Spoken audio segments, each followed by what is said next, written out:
Hello दोस्तों, स्वागत है आपका हमारी इस नई वीडियो में। आप देख रहे हैं आपका अपना यूट्यूब चैनल अप्रेंटिसशिप गाइड, जिसमें है ऑल अबाउट अप्रेंटिसशिप ट्रेनिंग।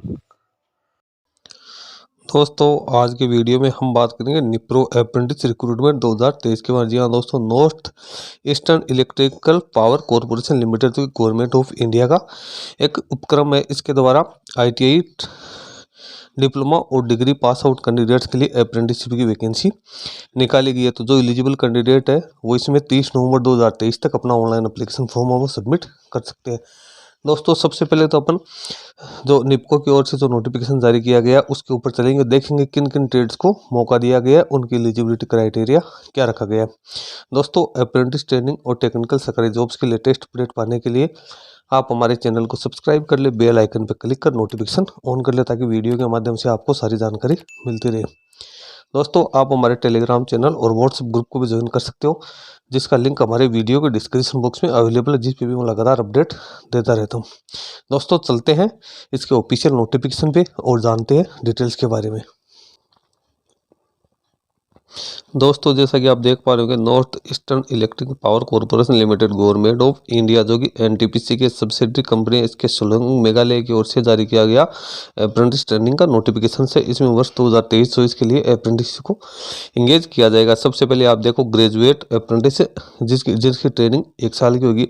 इसमें कैंडिडेट के पास इंजीनियरिंग या टेक्नोलॉजी में एक डिग्री होनी जरूरी है। यहाँ पे प्लेस ऑफ पोस्टिंग दी हुई, आगे एस्टेब्लिशमेंट के नंबर दिए। इन एस्टेब्लिशमेंट के नंबर से आप NATS पोर्टल या NAPS पोर्टल पे इनकी अपॉर्चुनिटी को सर्च कर सकते हो। आगे सब्जेक्ट और फील्ड दी हुई है, फिर नंबर ऑफ सीट्स दी हुई है, फिर टोटल नंबर ऑफ सीट दी हुई है, फिर स्टाइपेंड दिया हुआ है।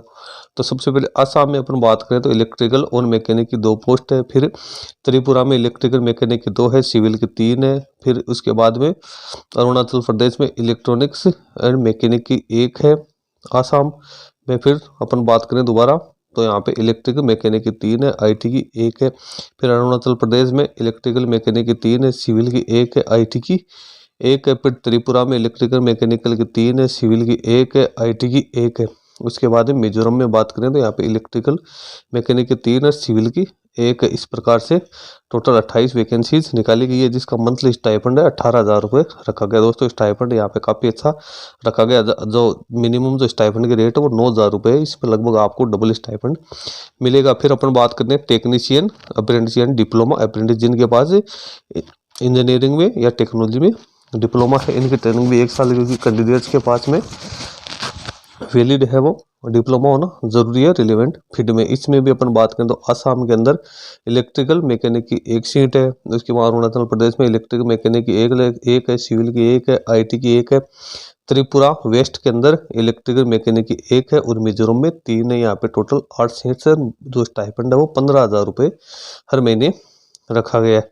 उसके बाद ग्रेजुएट और इक्विवेलेंट इन जनरल स्ट्रीम, जैसे BA BSc BCom रखे गए हैं। जनरल स्ट्रीम जिन कैंडिडेट्स के पास ग्रेजुएशन की योग्यता है, BA BCom BSc, उनकी एक ट्रेनिंग 1 साल की होगी। उनके पास भी वैलिड डिग्री होनी जरूरी है। मेघालय में शिलोंग मेघालय में BCom की 2 सीट है, BA की 6 सीट है। उसके बाद डिब्रूगढ़ आसाम में BA BSc की 1 सीट है, BCom की 1 सीट है। उसके बाद में आसाम दिमा आसाम आसाम में BA की 1 सीट है। फिर धनपुर त्रिपुरा वेस्ट में BA BSc BCom की 1 सीट है। उसके बाद कोलासिब मिजोरम में BA की 1 है, BSc की 1 सीट रखी गई। इस प्रकार से टोटल पदों की बात करें तो यहाँ पे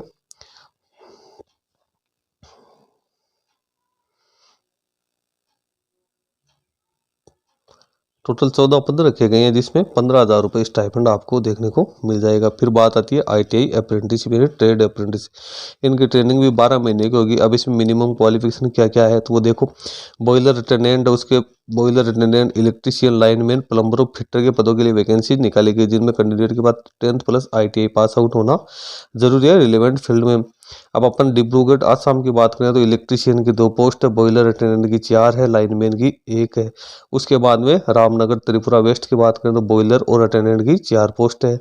फिर अरुणाचल प्रदेश में इलेक्ट्रीशियन की 1 है, लाइनमैन की 1 है, प्लम्बर की 1 है। उसके बाद में हसाओ आसाम में बात करें इलेक्ट्रीशियन की 2 है, और धनपुर त्रिपुरा वेस्ट में इलेक्ट्रीशियन की 2 है, लाइनमैन की 2 है, प्लम्बर की 1 है, फिटर की 1 है, बॉयलर अटेंडेंट की 1 है। फिर कोलासिब मिजोरम में बॉयलर अटेंडेंट की 1 है और लाइनमैन की 1 सीट है। टोटल 25 सीट है। स्टाइपेंड वो 14,877 रुपये रखा गया। इसमें ITI पास आउट कैंडिडेट को भी काफ़ी अच्छा स्टाइपेंड मिलने वाला है। यहाँ पे आप अपॉर्चुनिटी कोड देख सकते हो। इसके नाम से आप NAPS पोर्टल पर सर्च कर पाओगे। अब एलिजिबिलिटी क्राइटेरिया की बात करें तो ग्रेजुएट और डिप्लोमा कैंडिडेट्स हैं उनके पास में जून 2022 के बाद का डिप्लोमा या डिग्री होनी जरूरी है। नॉन इंजीनियरिंग कैंडिडेट के लिए भी 1 जून 2022 के बाद का डिप्लोमा होना जरूरी है। कैंडिडेट के पास Aadhaar card, PAN card, voter ID, passport में से एक चीज़ होनी जरूरी है। ITI कैंडिडेट है उनके पास में ITI कंप्लीटेड का कोर्स होना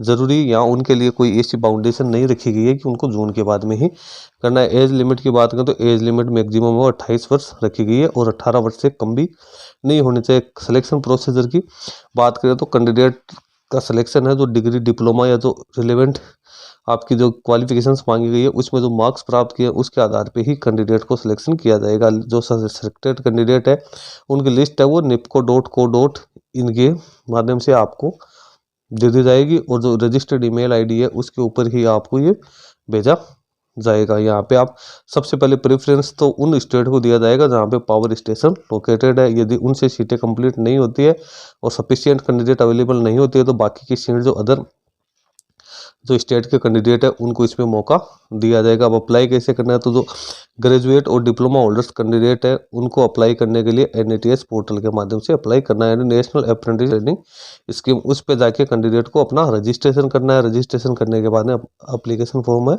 वो फिलअप करना है। इसी प्रकार से जो non ITI pass out candidate है उनको जो BO PTR पोर्टल है उसके ऊपर आपको जाके रजिस्ट्रेशन करना है, जिसका लिंक है www.portalboptr.com के ऊपर जाकर कैंडिडेट्स को ये जो एस्टेब्लिशमेंट कोड दिए हुए इससे सर्च करके वहाँ पे अप्लीकेशन फॉर्म भरना है। इसी प्रकार से जो ITI अप्रेंटिस है उनको NAPS पोर्टल apprenticeshipindia.gov.in के ऊपर जाकर अपना रजिस्ट्रेशन करना है। जिन कैंडिडेट का पहले से रजिस्ट्रेशन है उनको रजिस्ट्रेशन करने की ज़रूरत नहीं है, उनको सीधा अपॉर्चुनिटी सर्च में जाकर वहाँ से अप्लाई करना है। अप्लाई किस प्रकार से करते हैं उसकी जानकारी और इससे संबंधित वीडियो हमारे चैनल पे पहले से भी बने हुए हैं और NATS पोर्टल पे किस प्रकार से अप्लाई होता है वो भी मैंने कई बार आपको बता दिया है, तो वीडियो बनाने की मुझे कोई ज़रूरत नहीं पड़ेगी। आई होप, मैं ऐसा सोचता हूँ।